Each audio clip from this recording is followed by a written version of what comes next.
Ravi had always been drawn to the wild.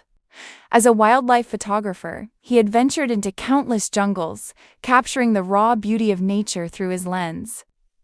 But the Sundarbans were different. The mangroves stretched endlessly, thick and tangled, water snaking through like silver veins.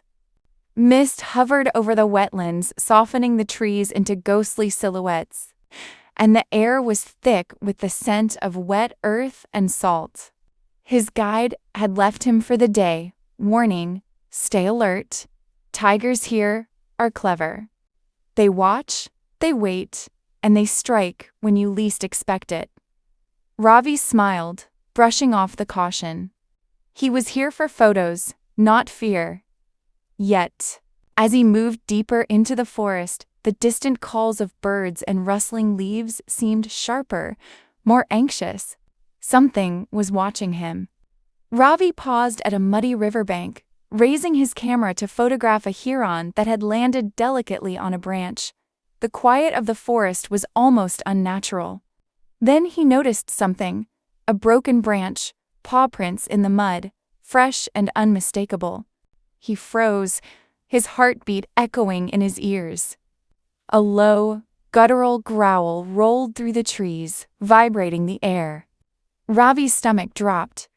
From between the shadows, a flash of orange and black appeared. The tiger emerged, moving like liquid power, muscles rippling under its striped coat. Its eyes glowed amber in the dim light, and it seemed to weigh him with a single, unblinking gaze. The tiger stalked him, each step deliberate, silent, but deadly. Ravi knew instinctively that running would trigger its hunt instinct.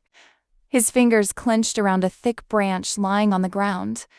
He raised it above his head, shouting and swinging, trying to appear larger, stronger, alive. The tiger crouched, tail flicking, ears flattened, observing. Ravi's mind raced, trying to think of a way out. He grabbed stones and threw them toward the bushes, trying to create distractions, but the tiger didn't flinch. It circled him slowly, each step measured, as if playing with him. Then, in a sudden blur, the tiger lunged. Ravi barely twisted in time to avoid its claws.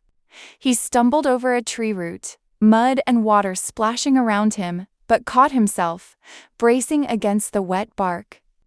The tiger's growl was deafening now, close enough to feel its hot breath. Ravi remembered advice he had once heard in a documentary: never show fear. Look them in the eyes.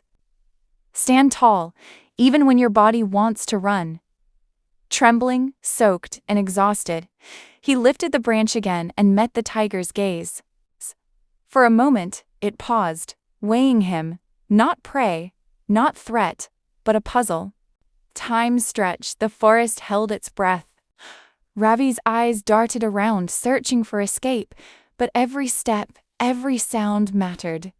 The tiger sniffed the air, tilted its head, and seemed to study him with curiosity rather than aggression. Ravi stayed frozen, muscles taut, waiting for the right moment. The tiger circled him slowly, a predator that was both lethal and majestic. Then, with a final, lingering stare, it melted back into the shadows of the mangroves, disappearing as silently as it had come. Ravi collapsed onto the muddy ground, trembling, soaked in sweat, his chest heaving with relief. The forest returned to its normal rhythm. Birds resumed their calls, water lapped gently at the riverbank, and the wind whispered through the trees. Ravi sat quietly, staring at the path he had just walked, heart still racing. From that day forward, his photographs carried something more than beauty. They held the memory of raw survival, the weight of nature's power, and the intelligence of a predator that had studied him and let him live. Whenever he recalled the tiger, he remembered its amber eyes, the grace in every movement, and the fragile line between life and death. Ravi had survived the impossible, and the forest had not forgotten him.